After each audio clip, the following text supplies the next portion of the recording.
This season, Jalen Johnson of the Atlanta Hawks became the sixth player that was chosen 20th overall in an NBA draft to be named an All-Star. Before him, the most recent of those players to accomplish that was Jameer Nelson, an All-Star in 2009 while a member of the Orlando Magic.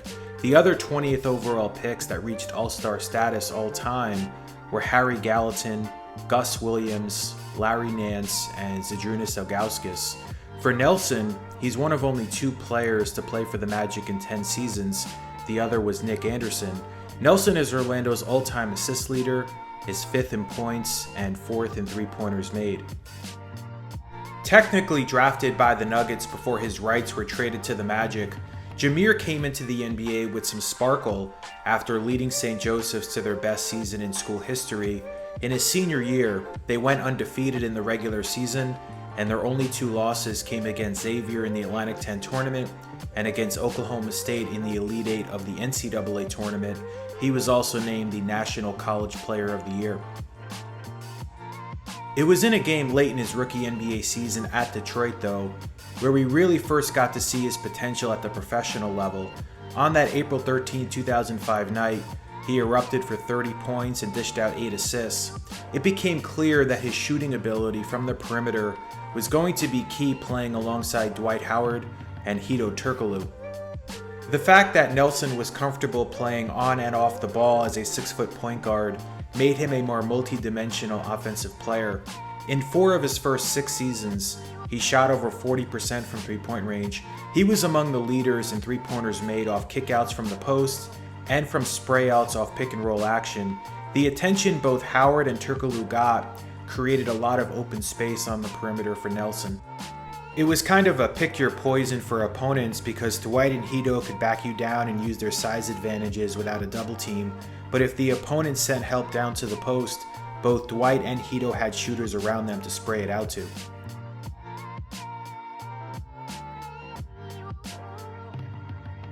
And with how good Hedo was operating out of the pick and roll, he would carve up defenses and find shooters like Nelson spaced out on the perimeter. Defenses had to monitor where Dwight was on his rolls, so it was hard for opponents to stay locked on the shooters around the arc.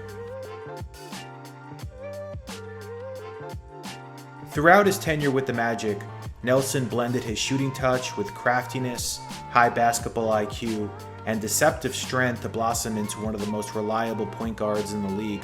He was really good going into the body of defenders and finishing through some contact. Most remember Howard's game-winning alley-oop dunk at the buzzer against the Spurs in 2007.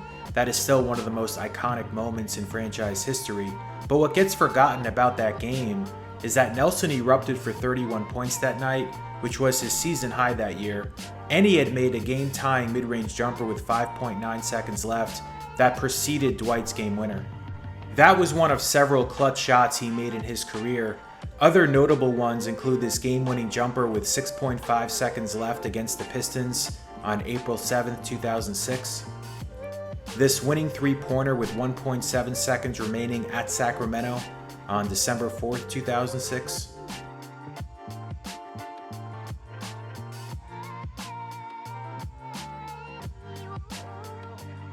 This go-ahead shot along the baseline with 4.1 seconds left at New Jersey on November 13, 2010. And this winning triple at the buzzer against the Nuggets on March 18, 2011.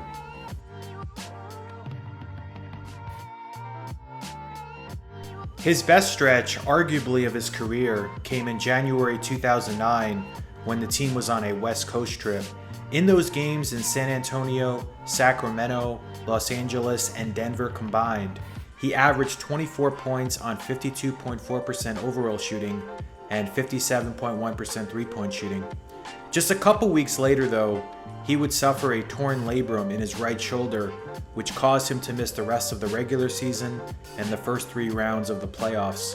He would return for the finals against the Lakers, but that ended up drawing some controversy as he struggled in those 5 games, averaging just 3.8 points on 34.8% overall shooting, and some wondered if it was the right decision to bring him back. Nonetheless, he would go on to have another few quality seasons in Orlando. He was arguably the Magic's best player in the first round of the 2010 playoffs against the Charlotte Bobcats, scoring 32 points twice in that series sweep. Although Orlando lost in the Eastern Conference Finals that year to Boston, he had a few great games that series, including in Game 4 when he scored 23 points and made clutch back-to-back three-pointers in overtime to help the Magic avoid the sweep. Another memorable clutch performance of his came in a game against the Heat on November 24, 2010. This was the first season with LeBron and Bosh in Miami, and Nelson had a fourth quarter takeover, scoring 11 of his 17 points in the final frame to propel Orlando to the win.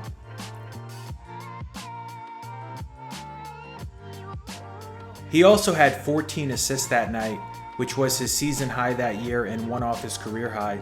We would see alley-oops like this to Dwight from Jameer throughout their time playing together.